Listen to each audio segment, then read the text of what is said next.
नमस्ते मित्रांनो, मैदान रिपोर्टरमध्ये आपल्या सगळ्यांचं स्वागत आहे। आपण आलो आहोत मित्रांनो सातारा जिल्ह्यातील खंडाळा तालुक्यातील लोणंद या गावी। या ठिकाणी दिनांक 11 मे रोजी सालाबादप्रमाणे यात्रा उत्सवानिमित्त भव्यदिव्य असं ओपन बैलगाडी शर्यतीचं मैदान आयोजित केलं आहे। या मैदानाचं आयोजन नियोजन कसं आहे, मैदानाचं स्वरूप कसं आहे, मैदानाचे नियम अटी कशा आहेत, या सगळ्या आपण या मुलाखतीच्या माध्यमातून आयोजन कमिटीकडून जाणून घेणार आहोत। चला तर मग।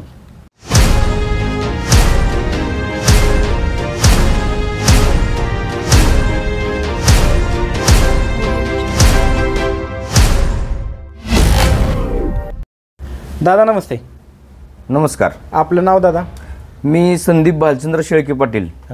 काय सांगाल दादा मैदानाच्या बाबत, कुठं मैदान आहे आणि कशानिमित्त मैदान आहे? मैदान हे श्री काल भैरवनाथ यात्रा कमिटी लोणंद यांनी आयोजित केलेलं आहे आणि लोणंदच्या भैरवनाथ यात्रेनिमित्त हे लोणंदचं बैलगाडी शर्यत मैदान आहे। ह्या शर्यती 1942 सालचं आपलं यात्रा कमिटीचं रजिस्ट्रेशन आहे।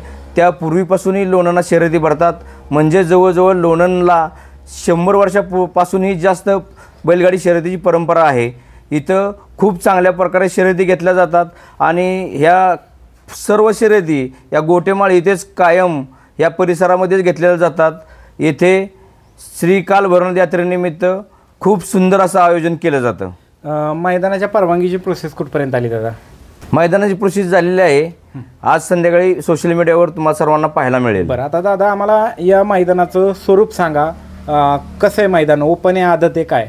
हे सर्व मैदान ओपन मैदान आहे आणि मैदानामध्ये एकूण किती बक्षीस आहेत? बक्षिसाचं स्वरूप प्रथम ते शेवटपर्यंत सगळं सांगा। श्री काल भैरवनाथ यात्रेने आयोजित केलेल्या यात शर्यतीमध्ये प्रथम क्रमांकाचं बक्षीस जे आहे ते 61,000 रुपयाचं बक्षीस आहे आणि त्याबरोबरच श्री धैर्यशील मारुतराव शेळके पाटील यांच्या स्मरणार्थ ढाल सन्मान चिन्ह दिलं जातं।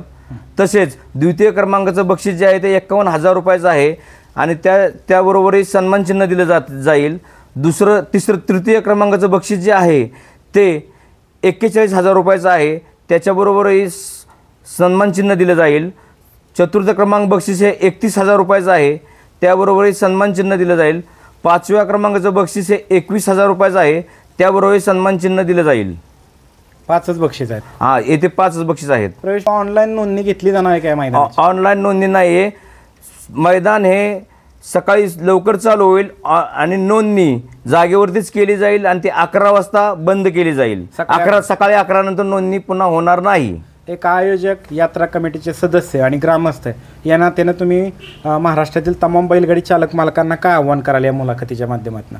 सर्व बैलगाडी शौकीनांनी, सर्व बैलगाडी मालकांनी जास्तीत जास्त संख्येने भाग घ्यावा आणि हे मैदान यशस्वी करण्यासाठी आम्हाला सहकार्य करावं आणि दिवस मावळण्याच्या आधी उजेडामध्येच फायनल करण्यासाठी सर्व बैलगाडा मालकांनी सहकार्य करावं। पंचांचा निर्णय अंतिम राहील। जो कोणी जर काही केलं, शर्यतीमध्ये वाद केला किंवा काय केलं तर ते गाड्या बाद केल्या जातील। तो पंचांचा निर्णय अंतिम राहील। चालतंय, धन्यवाद दादा। दादा नमस्ते। नमस्ते। आपलं नाव काय दादा? सूरज सुभाष शेळके। बरं, काय सांगाल मैदान कशानिमित्त आणि कुठे आहे? श्री काल भैरवनाथ यात्रा कमिटी लोणंद यांच्यामार्फत हे मैदान भरवलं जातं। सालाबादप्रमाणे हे मैदान होतं। या मैदानाला परंपरा ही फार जुनी परंपरा आहे आणि अतिशय उत्कृष्ट प्रकारचं मैदान इथे भरतं। बरं, आता वळूयात आपण दादा मैदानाकडं। मैदानाचं रान कसं आहे, माती कशी आहे सांगा? म्हणजे रान हे उराटी आणि असं टणक स्वरूपाचं आहे। किती मैदानं झाले तो इथं दादा आतापर्यंत? आतापर्यंत म्हणजे अंदाजे साधारणतः 250 ते 300च्या वर मैदाने हे काल भैरवनाथ यात्रेनिमित्त झालेले आहेत। बरं बरं बरं। आता दादा आपण मैदानाचं हे बघू कसं आहे, फाट्या किती आहेत? एकूण मैदानामध्ये किती फाट्या आहेत? एकूण मैदानामध्ये 9 फाट्या आहेत। बरं, आणि फाट्यांच्या आतमधलं अंतर किती आहे? आत फाट्याच्या अंतर 15 फूट आत अंतर आहे। बरं, आणि एकूण पल्ला किती फुटाचा आहे? 1000 फुटाचा पल्ला आहे। त्याचबरोबर दादा या मैदानामध्ये सुट्टीच्या ठिकाणी किती जागा उपलब्ध आहे? एका वेळेस किती गट बसू शकतात खाली? साधारणतः एका वेळेस 10 गट बसू शकतात। बरं, त्याचबरोबर निकाल रेषेच्या समोर किती जागा आहे? 1000 फूट निकाल रेषेच्या समोर जागा आहे, मोकळे सगळं मोकळी जागा आहे। त्याचबरोबर या मैदानाच्या आजूबाजूला धोकादायक परिस्थिती निर्माण करणारा घटक विहीर, ओढा, नाला असं काय आहे का? विहीर, ओढा, नाला असं कोणत्याही प्रकारचं काही धोकादायक असं काही नाही, एकदम प्लेन आहे। बरं, त्याचबरोबर आता दादा तुम्ही एक आयोजक या नात्यानं महाराष्ट्रातील तमाम बैलगाडी चालक मालकांना काय आव्हान कराल? आम्ही एक यात्रा कमिटीमार्फत एक आव्हान करतो की सर्व बैलगाडा चालक मालकांनी एक वेळेमध्ये हजर राहावं आणि वेळेमध्ये सर्व नोंदणी करून उजेडाच्या आत दिवस मावळाच्या आत एक निकाल आपल्याला कसा देता येईल याचा प्रयत्न करण्यासाठी सहकार्य करावं आणि सर्वांनी उन्हाची तीव्रता लक्षात घेऊन व्यवस्थित सगळे आपल्या बैलांची काळजी घ्यावी. चालते, धन्यवाद दादा. दादा नमस्ते. नमस्ते. आपलं नाव काय दादा? मी सचिन आनंदराव शेळके. बरं, काय सांगाल मैदानाच्या संदर्भात? किती वर्षाची परंपरा आहे लोणंद गावाला या बैलगाडी शर्यतीची? या मैदानाला जवळजवळ 100 वर्षापासूनची परंपरा आहे. बरं. यात्रेनिमित्त दरवर्षी इथं गोटेमाळावरतीच हे मैदान भरवलं जातं. बरं, आता दादा या मैदानाला बॅरिकेड किती टक्के असणार आहे? बॅरिकेड्स हे 50% राहील. 50% आहे.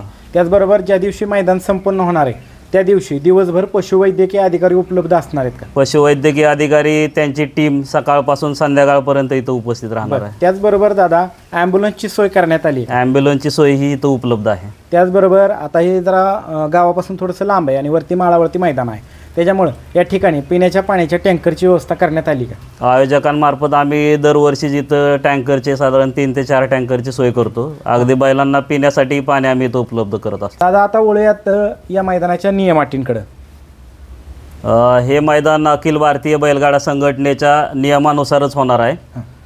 मैदान रितसर होईल. मैदानामध्ये निकाली पंच म्हणून कोण काम पाहणार आहे? या मैदानामध्ये निकाली पंच म्हणून आमची जी खंडाळा तालुक्याची बैलगाडा शर्यत संघटना आहे त्या संघटनेचे सर्व पदाधिकारी उपस्थित राहणार आहेत आणि तेच पंच म्हणूनही या मैदानामध्ये काम पाहतील. बरं, त्याचबरोबर अखिल भारतीय बैलगाडी संघटनेचे पदाधिकाऱ्यांना निमंत्रण देण्यात आले काय? हो, देण्यात आलेलं आहे. या मैदानामध्ये पैलवान विलास देशमुख उपस्थित राहणार आहेत. तर आता वळूयात दादा मैदानाच्या नियमांकडं.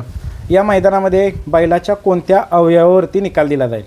मैदानामध्ये बैलाचा कुठलाही पार्ट पुढे असेल त्याच्यावरती निकाल दिला जाईल. त्याचबरोबर या मैदानामध्ये एखादी बैलगाडी विजेती झाली आणि चालकाने बैलाच्या शेपटीचा चावा घेतला, ही बाब तुमच्या निदर्शनास आली अथवा कोणी ऑब्जेक्शन घेतलं तर ती गाडी बाद केली जाईल का? जर आयोजकांच्या आमच्या निदर्शनास आली तर आम्ही प्रथमतः ती बैलगाडी आणि बाद केली जाईल आणि त्यांच्यावरती जो अखिल भारतीय बैलगाड्या संघटनेचे जे नियम आहेत त्यानुसार त्यांच्यावरती बैलगाडा मालकावरती कारवाई केली जाईल. त्याचबरोबर दादा ते ऑब्जेक्शन घेण्यासाठी किती गटाचा कालावधी असेल? 2 गटांचा. 2 गटाच्या आतमध्ये कोणी ऑब्जेक्शन घेतलं तर त्यावरती कारवाई केली जाईल. त्याचबरोबर गटाला समान गाड्या उतरल्या तर कसा निर्णय असणार आहे? समान गाड्या उतरल्या तर त्या पुन्हा पळवल्या जातील. आणि सेमीफायनलला समान गाड्या उतरल्या तर कसा? सेमीफायनलला समान गाड्या उतरल्या तर दोन्ही जे बैलगाडा मालक असतील त्यांच्यावरती तो आम्ही निर्णय सोपवू. जर त्यांच्यामध्ये जर संगनमत होत असेल तर त्या दोन्ही बैलगाडा मालकांपैकी एक बैलगाडी किंवा दोन्ही बैलगाड्यांच्यापैकी एक बैल ते जसं म्हणतील त्यानुसार. संगनमत नाही झालं तर त्या गाड्या परत पळवल्या जातील. त्याचबरोबर दादा खाली झेंडा पंच म्हणून कोण काम पाहणार आहे सुट्टीच्या ठिकाणी? झेंडा पंच म्हणून सोमनाथ जगदाळे पेडगावकर. त्याचबरोबर या मैदानाचं समालोचन कोण कोण करणार आहे?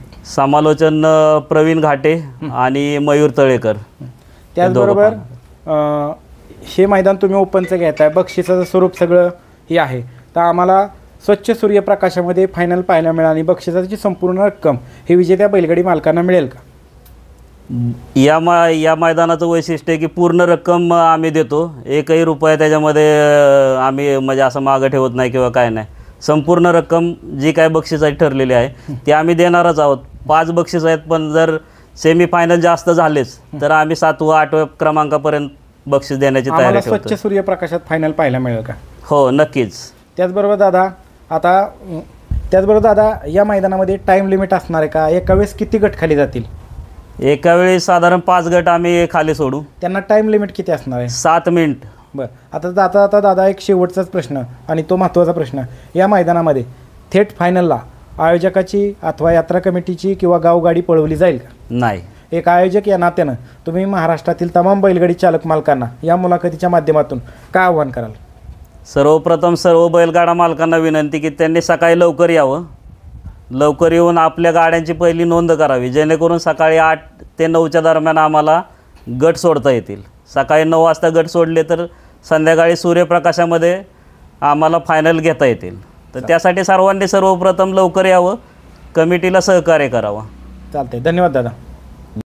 श्री कालभैरवनाथाच्या नावानं, कालभैरवनाथाच्या नावानं.